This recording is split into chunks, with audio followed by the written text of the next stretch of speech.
নমস্কার বন্ধুরা, আজকে আমি তোমাদের সঙ্গে শেয়ার করব এঁচোড়ের এই সাধারণ অসাধারণ এই রেসিপিটা। তো বন্ধুরা, শুধুমাত্র এঁচোড় আর আলু দিয়ে এই রেসিপিটা করে একবার তোমরা খেলে খাসি মাংস হার মেনে যাবে এই এঁচোড় রান্নার কাছে। তো বন্ধুরা, আজকে আমি তোমাদের সঙ্গে এই এঁচোড় রান্নাটাই শেয়ার করব। আর আমার সঙ্গে যে এঁচোড় রান্না করতে যে কত বড় একটা দুর্ঘটনা ঘটে গেল, আমি সেটাও তোমাদের সঙ্গে শেয়ার করব। পুরো ভিডিওটা দেখো, আশা করছি তোমরা পুরো ভিডিওটা দেখবে স্কিপ না করে। আর আমার ভিডিও যদি তোমাদের ভালো লাগে অবশ্যই লাইক কমেন্ট আর কি করতে হবে বলো তো, সাবস্ক্রাইব করে বেল আইকনটা নোটিফিকেশানটা অন করে রাখতে হবে, যাতে আমি কোনো ভিডিও যদি দিই তোমাদের কাছে পরবর্তীকালে যেন সবার প্রথমে চলে যায়। তো বন্ধুরা, দেখতেই পাচ্ছ রান্না তোড়জোড় শুরু হয়ে গেছে। তো আমি এখন তেলের প্যাকেট থেকে তেলটাকে বোতলের মধ্যে ঢেলে নেব, কারণ তেল একদমই ছিল না।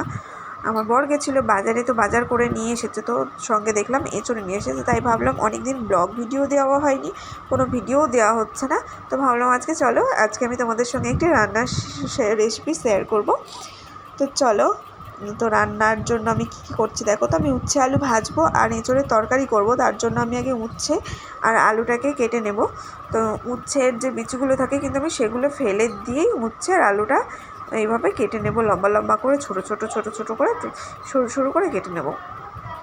কারণ আমি এবার বেশি বড় বড় উচ্ছে থাকলে আমার ভালো লাগে না, ছেলেকেও খেতে চায় না, কারণ ছেলে তেতো হলেই মুখ থেকে ফেলে দেয়। তো ছোট ছোট থাকলে ছোট ছোট আলু দেবো, ওর সঙ্গে খাইয়ে দিতে পারবো মাখিয়ে। আর বড় বড় থাকলে গালের মধ্যে পড়লেও খেতে চায় না একদম। তো আমার উচ্ছে আলু কাটা কমপ্লিট হয়ে গেছে। তো এখন দেখো ভালো করে আমি হাতে তেল মাখিয়ে নিচ্ছি এঁচোড় কাটার জন্য, কারণ এঁচোড়ের আঠা লাগলে না হাত থেকে ছাড়ে না। তো আমি দেখো বাটির মধ্যে তেল নিয়ে বসেছি, যাতে আমার হাতে আঠা লাগলেই আমি তেলটা দিয়ে হাতটা, দেখো বন্ধুরা আমার সঙ্গে ঘটে গেল কিন্তু সেই বিপদটা, বটিটা আমার ভেঙে গেল। এটা প্লাইয়ের উপর বসানো ছিল, বটিটা অনেক দিন আগেই ভেঙে গেছিলো। তো বরকে বললাম তুমি সারিয়ে দাও, তার আগে আমি উচ্ছে আলুটা ভেজে নিই। তো বরকে বটি সারাতে দিয়ে আমি উচ্ছে আলুটা ভেজে নেব।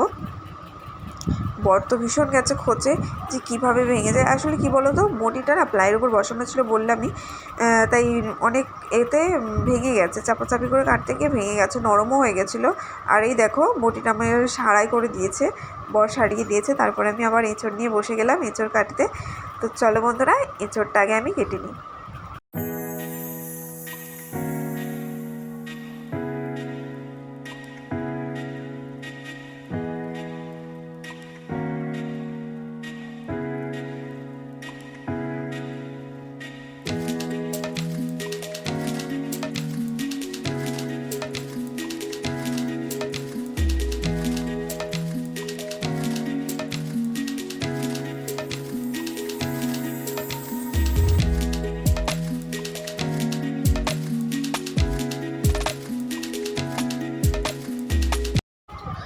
আর এই দেখো বন্ধুরা, এঁচোড় কেটে নিয়ে কিন্তু আমি জল দিয়ে সিদ্ধ করতে বসিয়ে দিয়েছি, ওর মধ্যে একটু হলুদও দিয়ে দিয়েছি, যাতে ওর কষটা বেরিয়ে যায়। আর এই দেখো রান্না করতে আমি কী নিয়েছি, পেঁয়াজ কুচি, রসুন বাটা, জিরা, লঙ্কা, আদা বাটা আর টমেটো কুচি নিয়েছি। তো এখন আমি এই উপকরণগুলো দিয়ে রান্না করব।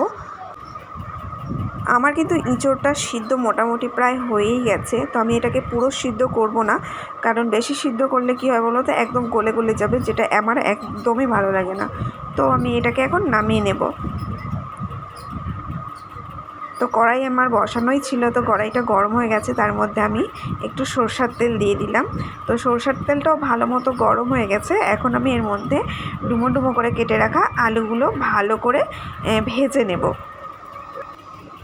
তো সবকটা আলু আমি দিয়ে দিয়েছি। তো এরপর আমি একটু দিয়ে দেবো হলুদ, যাতে কালারটা খুব সুন্দর হয় আলুগুলোর। তো নেড়ে চেড়ে আমি সবকটা আলুর মধ্যে হলুদগুলো মিশিয়ে দেব।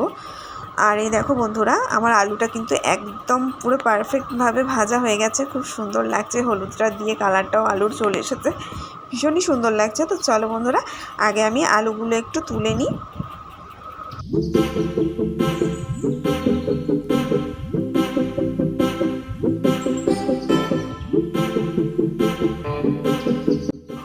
আর এই যে দেখতে পাচ্ছ আলু ভাজার তেলটা রয়ে গেছে, তো এর মধ্যেই আমি দিয়ে দেবো এঁচোড়গুলো। তো বন্ধুরা, তোমাদেরকেও বলছি, তোমরাও এইভাবে একটু রান্না করে দেখো, এঁচোড়গুলো ভেজে নিও, এরকমভাবে ঠিক ভেজে নিও। আর আমার এঁচোড়গুলো ভাজাও হয়ে গেছে খুব সুন্দরভাবে। তো আমি এগুলোকেও তুলে নেব। আর ওই তেলটা একটু ছিল ওইটার মধ্যে, কড়াইটার মধ্যে আরও একটু আমি সরষের তেল দিয়ে এখন আমি এর মধ্যে দিয়ে দেব গোটা শুকনো লঙ্কা একটা দেব, আর তেজপাতা একটা, লবঙ্গ, এলাচ, দারচিনি সমস্ত কিছু আমি গোটা গরম মশলা দিয়ে নিয়েছি। তো দিয়ে নেওয়ার পরে এটাকে একটু ভালো করে নাড়াচাড়া করে ভেজে নেব। ভালো করে ভাজার পর আমি এর মধ্যে আস্তে আস্তে পেঁয়াজ কুচি এইটাকে দিয়ে দেব, আর পেঁয়াজ কুচিটাকে দিয়ে আমি ভালো করে একটু লাল লাল করে ভেজে নেব, কারণ পেঁয়াজ ভাজতে একটু সময় লাগে। লবণটা দিয়ে দিলে হয় নরম হয়ে যায়, তো আমি এর মধ্যে একটু লবণও দিয়ে দিচ্ছি। আর তা দেখো আমার কিন্তু পেঁয়াজটা খুব সুন্দরভাবে ভাজাও হয়ে গেছে।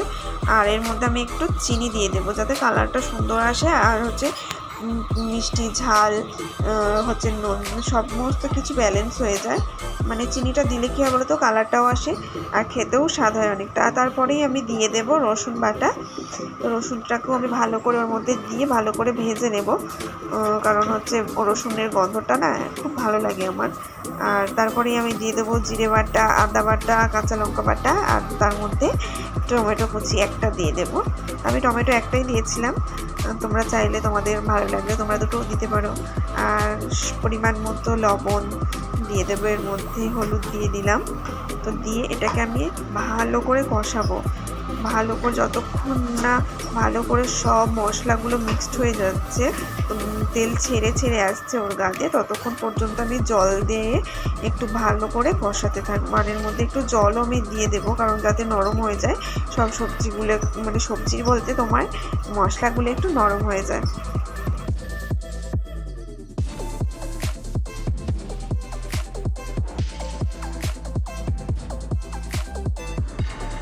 আর এই দেখো বন্ধুরা, জলটা দেওয়ার পরে কিন্তু আমার সব মশলাগুলো একসঙ্গে পুরো মিক্সড হয়ে গেছে, কি ভালো লাগছে। তো ওর মধ্যেই আমি আলু আর হচ্ছে এঁচড়গুলো দিয়ে ভালো করে কষাবো একদম, মানে যত কষাবে স্বাদ কিন্তু রান্নার তত বেশি ভালো হবে। তো বেশিক্ষণ ধরে কষালে ভীষণই ভালো। আর আমার দেখো কষানোটা পুরো কমপ্লিট হয়ে গেছে, কড়াই থেকে তেল ছেড়ে দিয়েছে, এই দেখো পুরো মশলাগুলোর থেকে তেল ছেড়ে দিয়েছে। তো আমি এখন এর মধ্যে দিয়ে দেবো পরিমাণ মতো জল। আর কালারটাও দেখো বন্ধুরা কত সুন্দর। আমি কিন্তু শুকনো লঙ্কা বা গুঁড়ো লঙ্কা কোনো কিছু ইউজ করিনি, কারণ পছন্দ করেন না আমাদের ঘরের লোক। যেহেতু নাইট ডিউটি যায়, মর্নিং ডিউটি যায়, যখনই যাক না কেন তখনই মানে আমাদের মোর একটু পেটের সমস্যা হয়ে যায় বলে শুকনো লঙ্কাটা গুঁড়ো লঙ্কাটা অ্যাভয়েড করে চলি। তোমরা চাইলে দিতেই পারো। তো এই দেখো কালারটাও খুব সুন্দর এসেছে। আর আমার কিন্তু রান্নাটা শেষের দিকে, তো এর মধ্যে গরম মশলা দিয়ে আমি একটু ফুটিয়ে নামিয়ে নেব। আর আমার আলু এঁচড় সমস্ত কিন্তু পারফেক্টভাবে সিদ্ধও হয়ে গেছে, আর দেখতেও খুব অসাধারণ লাগছে, দেখে মনেও হচ্ছে স্বাদও হবে সেই। তো চলো বন্ধুরা, আজকের ভিডিওটা আমি এখানেই শেষ করছি। আমার ভিডিওটা যদি তোমাদের ভালো লাগে অবশ্যই কিন্তু লাইক, কমেন্ট, শেয়ার আর সাবস্ক্রাইব করে পাশে থেকো। আর আমার রান্নাটা তোমাদের কেমন লাগলো সেটাও কিন্তু তোমরা জানিও কমেন্টে। ওকে, টাটা।